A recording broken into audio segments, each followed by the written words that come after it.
Makanya level pengetahuan yang paling tinggi adalah wisdom. Gimana caranya kita mengeksekusi benar dan salah? Gimana caranya kita bersikap terhadap benar dan salah? Itu orang yang berhikmat.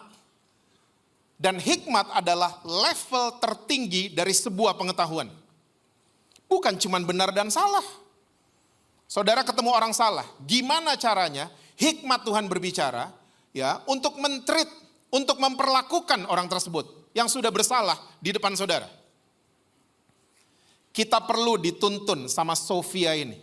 Kita perlu dituntun sama hikmat yang asalnya dari salib Kristus.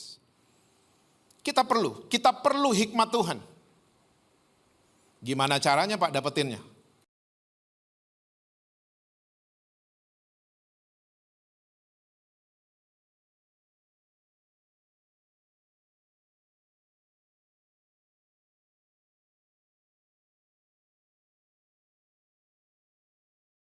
Dan yang akan terjadi. Kami sangat yakin dan percaya Tuhan Yesus berdaulat penuh atas kehidupan setiap kami. Kami sangat percaya Engkau hadir bersama-sama dengan kami. Oleh sebab itu Tuhan bicara buat kami di waktu yang singkat ini, terobosi kami, tegur kami, koreksi kami. Kami mau Tuhan mulai dari ruangan ini sampai kami meninggalkan ruangan ini, kami mengalami perjumpaan pribadi dengan Tuhan Yesus. Kami perlu dipimpin oleh firman-Mu, kami gak bisa hidup tanpa Engkau Tuhan.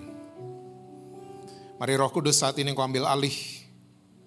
Pimpin setiap kami kepada segala kebenaran-Mu. Kami siap mendengar saat ini hanya di dalam satu nama yang berkuasa, yaitu nama Tuhan Yesus Kristus. Amin. Amin. Silakan duduk saudara. Boleh tepuk tangannya di-extend buat tim praise and worship kita. Shalom saudara-saudara. Apa kabar semuanya? Semua masih percaya Yesus? Masih baca Alkitab? Jangan sampai enggak itu ya. Oke. Saya akan mulai dengan mengutip dulu tulisannya Salomo dari kitab Amsal. Pasal yang keempat ayat yang ketujuh, dari segala yang kau peroleh, perolehlah pengertian. Ini adalah tulisan yang sangat luar biasa buat saya. Karena banyak orang hari ini saya temukan mereka tidak full dengan understanding. Mereka pengetahuannya hanya setengah-setengah. Jadi antara tahu dan mengerti adalah dua hal yang berbeda. Karena orang yang tahu belum tentu mengerti. Tapi orang yang mengerti, dia sudah pasti tahu. Banyak suami cuma tahu punya istri. Tapi mereka tidak pernah mengerti istri mereka. Banyak istri cuma tahu punya suami. Tapi mereka nggak pernah dapat pengertian tentang suami mereka. Banyak orang tua cuma tahu bikin anak. Tapi kita nggak mengerti anak-anak kita. Nah yang paling menyedihkan adalah banyak daripada kita cuman tahu agama Kristen. Cuman tahu Yesus Kristus. Tapi kita nggak pernah dapetin pengertian tentang pribadinya. Ini yang paling menyedihkan. Nah siang hari ini saya ingin share buat saudara tentang sebuah pengertian akan salib Kristus. Karena salib Kristus sudah semenjak dulu kala cuman menjadi fashion saja.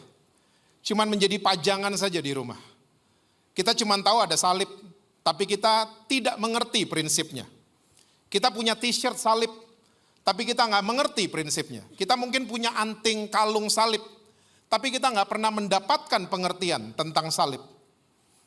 Nah, saya mau ajak saudara-saudara kita buka sama-sama 1 Korintus pasal yang pertama, ayat yang ke-18. Kalau saudara senang judul khotbah saya adalah The Meaning of the Cross. Pengertian daripada salib Kristus. Alkitab bilang begini, 1 Korintus 1 ayat 18. Sebab pemberitaan tentang salib memang adalah apa saudara? Kebodohan bagi mereka yang akan binasa. Tapi bagi kita yang diselamatkan, pemberitaan itu adalah kekuatan Allah. Pertanyaannya, kenapa Rasul Paulus bisa mencatat seperti ini, bahwa pemberitaan tentang salib adalah kebodohan? Karena begini, salib itu adalah hukuman yang memalukan di zaman itu. Salib bukan hukuman untuk maling Indomaret, tapi salib adalah hukuman untuk penjahat kelas kakap. Makanya orang-orang Yahudi yang masih ekstrim sampai hari ini tetap percaya yang di tengah itu bukan juru selamat, itu bukan raja, ya ampun dibilang raja lagi. Ya, itu pure penjahat.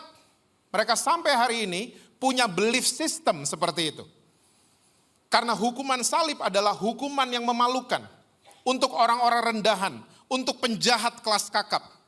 Makanya waktu kita beritakan soal salib, dari kacamata orang Yahudi, ini adalah bodoh. Ya, foolishness, kebodohan banget. Saya nggak pernah lupa, waktu Metallica merilis album mereka yang kedua, boleh ditayangin?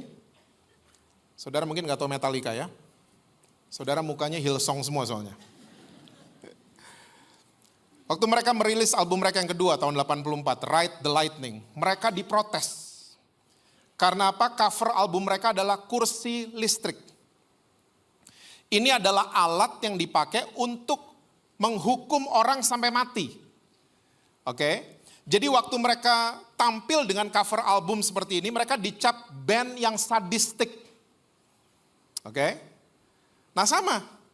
Pemberitaan soal salib, tiba-tiba alat buat bunuh orang itu jadi kalung kita, jadi anting kita. Orang-orang kan bilang, lo sadistik apa gimana? Kita aja mungkin gak pernah ada sesi sama psikolog dan lain sebagainya. Tapi di ilmu psikolog sampai orang pakai kalung kursi listrik misalnya, pakai kalung menara gantung dan lain sebagainya. Kita dianggap sadistik loh. Karena udah lewat terlalu jauh, kita udah biasa aja. Salib buat kita adalah fashion, biasa. Tapi kenapa dibilang bodoh sekali lagi? Karena ini adalah alat yang dipakai untuk menghukum mati seseorang. Dan hukuman mati selalu diambil untuk memberhentikan evil movement. Jadi jelas Yesus dianggap penjahat waktu itu. Makanya dia sampai dihukum mati. Oke? Nah, salib itu adalah kebodohan buat orang-orang yang tidak percaya. Bodoh banget. Nah, saya mau ajak saudara kita akan masuk dalam pengertian salib itu sendiri. Oke, yuk lompat ke ayat 22 sampai 24. Masih 1 Korintus 1. Orang-orang Yahudi menghendaki tanda dan orang-orang Yunani mencari hikmat. Jadi orang Yahudi itu selalu pengen lihat dulu baru mau percaya. Mereka selalu mesti ada tandanya dulu, baru mereka mau percaya. Ya, baru mereka masuk di belief system mereka. Nah, orang Yunani ini adalah bangsa yang melahirkan banyak filsuf. Banyak ilmu filsafat lahir dari bangsa Yunani. Jadi bangsa Yunani kalau nggak masuk di nalar mereka, nggak masuk di hikmat menurut mereka, kayaknya bodoh soal salib ini. Karena sekali lagi ini adalah hukuman yang memalukan untuk banyak orang. Ayat 23 dan 24, tapi kami memberitakan Kristus yang disalibkan. Untuk orang-orang Yahudi suatu batu sandungan. Dan untuk orang-orang bukan Yahudi, Yunani ini maksudnya, suatu kebodohan. Ayat 24, ini buat kita. Tapi untuk mereka yang dipanggil, salah satunya adalah GSJS Jakarta. Baik orang Yahudi maupun orang bukan Yahudi. Salib Kristus atau Kristus adalah kekuatan Allah dan hikmat Allah. Bahasa Yunaninya dunamos dan Sophia. Oke, ternyata salib Kristus punya pengertian bukan hanya fashion, bukan cuma alat untuk menghukum mati, tapi prinsip salib memberikan saudara dan saya hikmat dan kekuatan Allah. Oke, kita akan mulai dari hikmat dulu. Bahasa Yunaninya Sophia. Ada 3 level pengetahuan, saudara. Yang pertama namanya asumsi. Yang kedua namanya adalah benar dan salah. Yang ketiga namanya adalah hikmat. Banyak orang hari ini sedih banget saya lihatnya. Level pengetahuan mereka adalah level yang paling rendah. Kita senang asumsi. Di GSJS nggak ada, makanya saudara kelihatan bingung. Kita senang asumsiin orang. Kita senang. Karena di era sosial media, berita yang kita terima itu setengah-setengah. Video yang kita terima, yang kita tonton setengah-setengah. Lahirlah asumsi dari kita. Karena kita nontonnya, kita bacanya cuma sepotong-sepotong. Kita jadi asumsi. Dan asumsi adalah level terendah daripada knowledge. Dan kita nggak mau kan gelar kita S2, S3, tapi level pengetahuan kita ternyata yang paling rendah. Kita suka asumsian. Banyak istri suka asumsi sama suami tanpa tahu terlebih dahulu. Tanpa mengerti terlebih dahulu.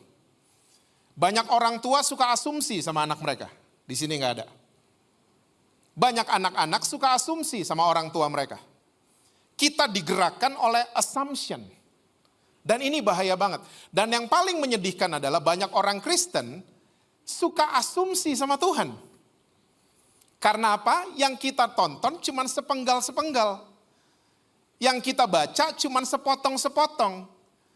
Jadi kita pengetahuan kita akan Tuhan, oh iya kata Pastor Andrew kan Tuhan Yesus begitu. Kita cuma asumsi. Makanya kekristenan itu bukan cuma upacara, saudara. Kekristenan bukan soal liturgi. Kekristenan bukan soal duduk, berdiri, angkat tangan, tepuk tangan. Bukan soal itu.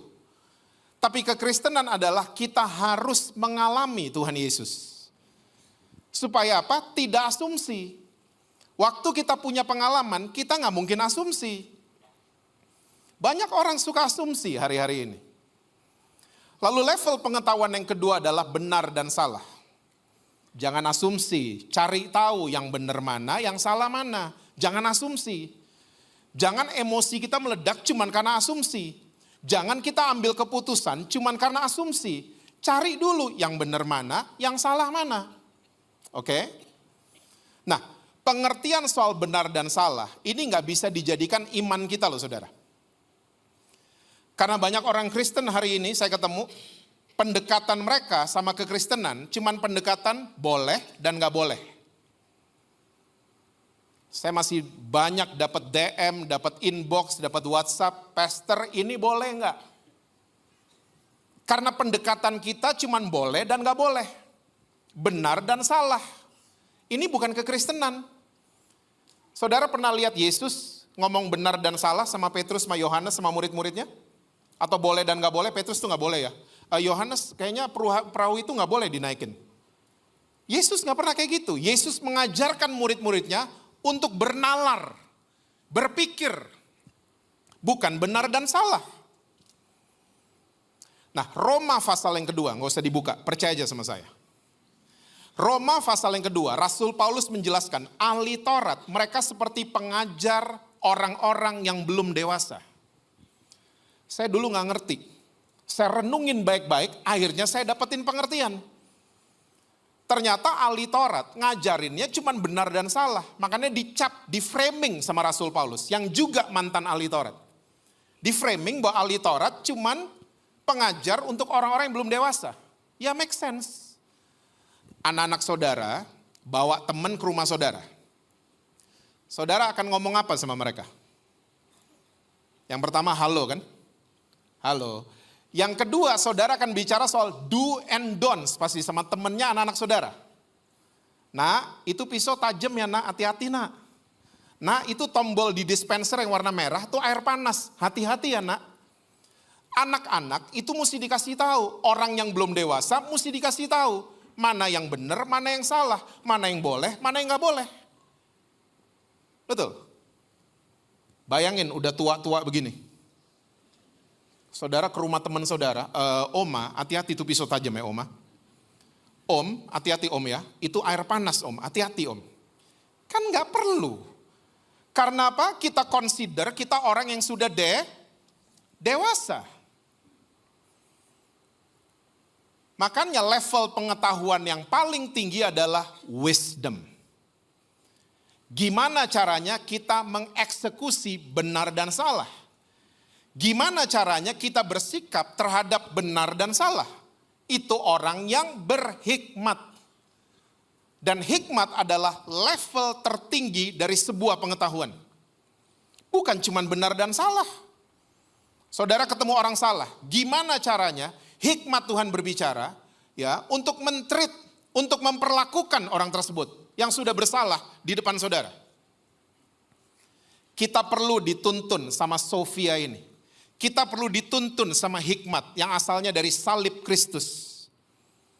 Kita perlu hikmat Tuhan. Gimana caranya Pak dapetinnya? Yakobus 1 ayat 5, coba lihat.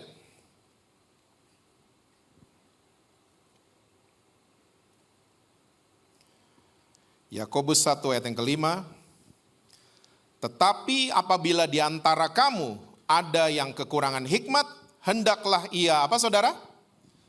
Download dan bayar per tahun. Aplikasi namanya hikmat. Gitu? Dia tinggal minta, kata firman Tuhan. Hendaklah ia memintakannya kepada Allah yang memberikan kepada semua orang dengan apa? Wow, murah hati dan dengan tidak membangkit-bangkit, maka hal itu akan diberikan kepadanya. Tinggal minta. Seringkali asumsi kita nggak minta, benar dan salah kita nggak minta. Hikmat kita nggak pernah minta. Ini masalahnya. Makanya semua keputusan kita, semuanya base-nya itu asumsi dan emosional. Nggak pernah hikmat Tuhan. Kita perlu hikmat Tuhan setiap hari. Kita perlu. Dan hikmat Tuhan itu di atas YouTube, Google, dan ChatGPT. Hari ini banyak orang kalau ambil keputusan apapun harus konfirmasi sama ChatGPT. Tapi kita lupa konfirmasi sama yang punya hikmat tersebut. Yaitu Tuhan sendiri. Di GSJS nggak ada. Kita mau ambil keputusan apapun dalam bisnis, dalam pekerjaan, ya, keputusan buat anak-anak kita lupa melibatkan si empunya hikmat itu sendiri. Kita konfirmasi sama ChatGPT. My goodness. Para papa mama yang hadir. Menjadi papa mama hari ini, kita perlu hikmat Tuhan, bukan copy paste. Zaman saya masih kecil, saya lagi main di taman, papa saya keluar, melotot dikit, terus dia batuk. Saya langsung masuk. Saya punya anak. Saya mau copy paste caranya papa. Dia lagi main, saya agak melotot, alis naik dikit. Saya batuk. Anak saya liatin saya, Daddy batuk. Digituin. Copy paste doesn't work anymore. Kita perlu dituntun oleh hikmat Tuhan. Amin, papa mama. Apa yang menjadi kekuatan generasi kita, ajarkan buat anak-anak kita. Disiplin itu kekuatannya kita. Ya, tahan uji, tahan kalau diproses. Sama konsisten, ajarkan buat anak-anak kita. Tapi hal yang lain, kita perlu dituntun sama hikmat Tuhan. Gak bisa lagi copy paste, gak bisa. Saudara mesti tahu bahwa anak-anak kita sedang berhadapan dengan musuh yang mengerikan di luar sana.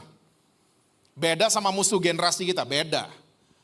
Anak-anak kita lagi berhadapan sama monster yang lagi menyerang generasi mereka. Ajak mereka ngobrol. Temukan koneksi sebelum koreksi. Jangan ketemu anak-anak, koreksi melulu. Ajak ngobrol. Dan kita perlu, tinggal minta, kita perlu hikmat Tuhan.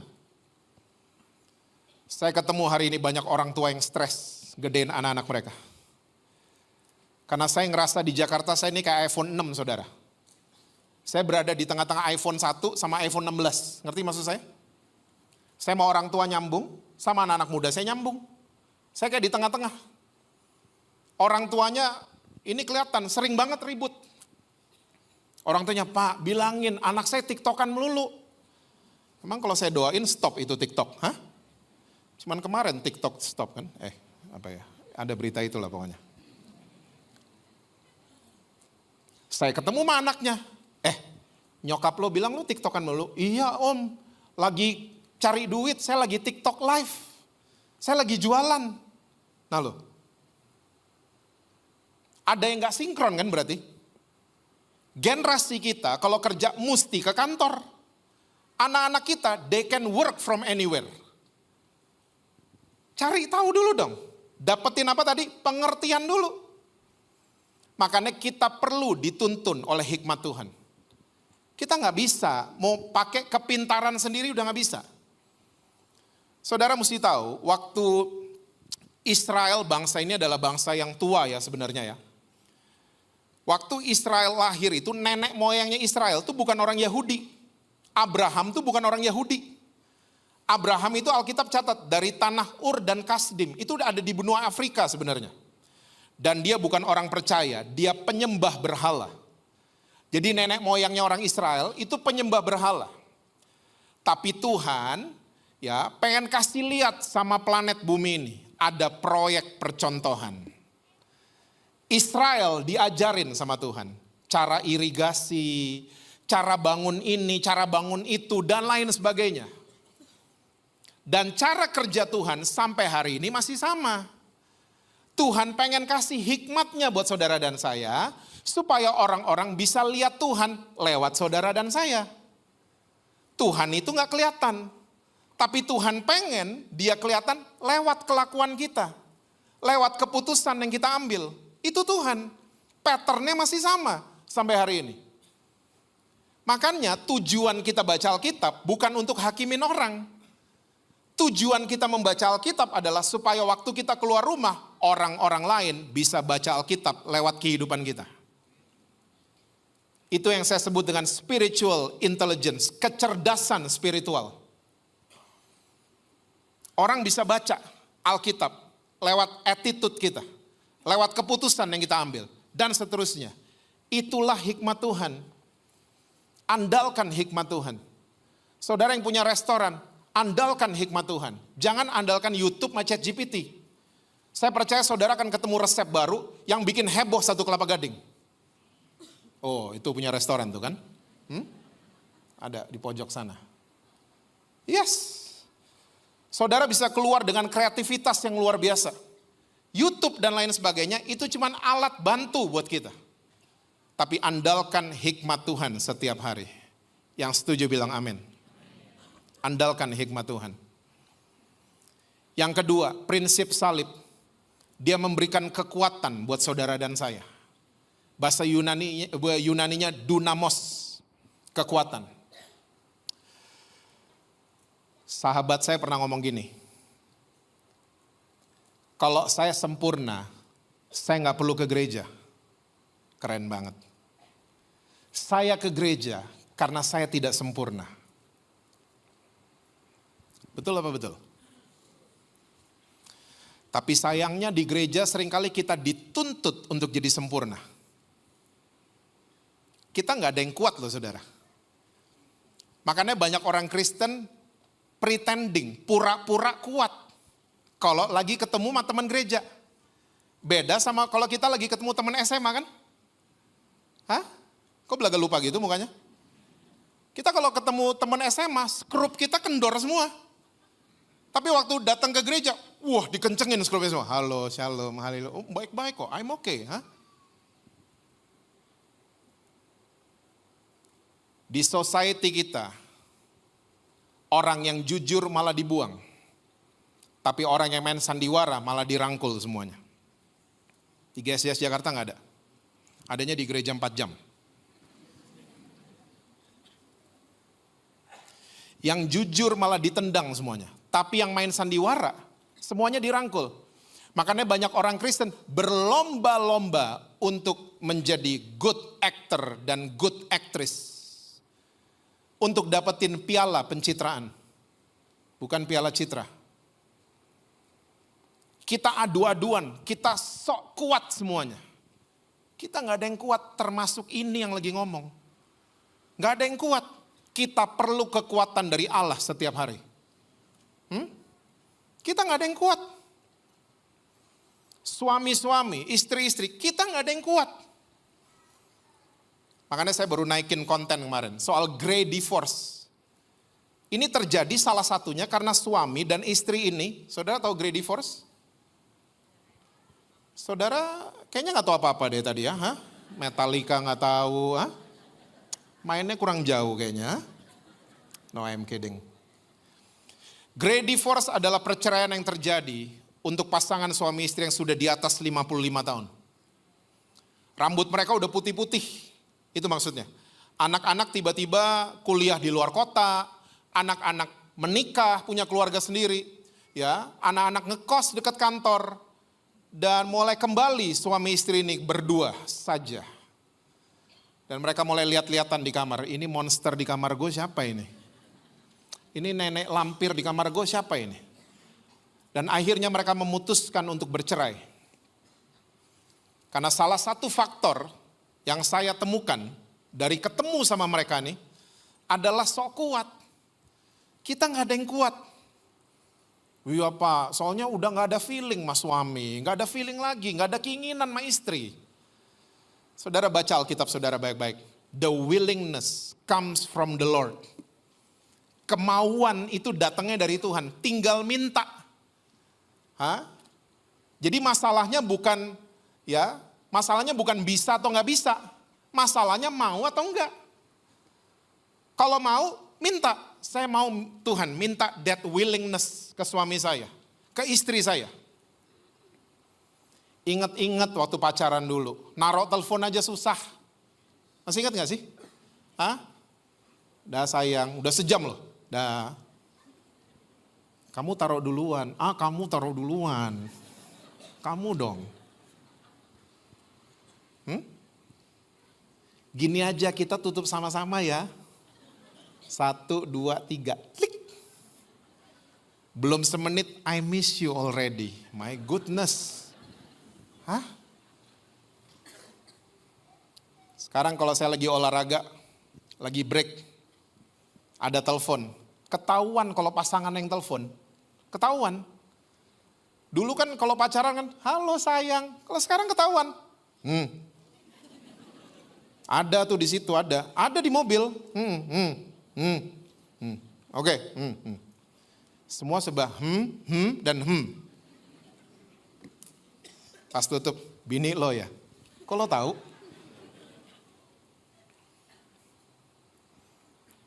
Nggak ada rasa. Jangan pakai kekuatan sendiri makanya. Kita nih masih Superman, belum jadi Superman. Jangan pakai kekuatan sendiri. Kita perlu prinsip salib. Kita perlu. Kita perlu pakai kekuatan dari Allah. Saya nggak pernah lupa dan ini jadi favorit saya. Perumpamaan yang dikasih sama Tuhan Yesus. Ada di Lukas 10, nggak usah dibuka. Yesus ini lagi debat sama ahli Taurat, sama orang Farisi. Terus ahli Taurat ini nanya, ya, menurut kamu sesamamu manusia itu siapa? Digituin sama ahli Taurat. Yesus menjawab, nggak pakai pengetahuan, nggak pakai ilmu, nggak pakai apa-apa. Dia jawab pakai perumpamaan. Dia mulai bercerita, ada seseorang lagi traveling dari Yerusalem ke Yeriko, naik keledai. Di tengah jalan dia dirampok, digebukin sampai setengah mati. Setengah pengharapannya, sehatnya tinggal setengah. Udah dying di tengah jalan. Dirampok habis-habisan. Ya, saudara ingat pekerjaan iblis? Mencuri, membunuh, membinasakan. Lalu datang orang pertama.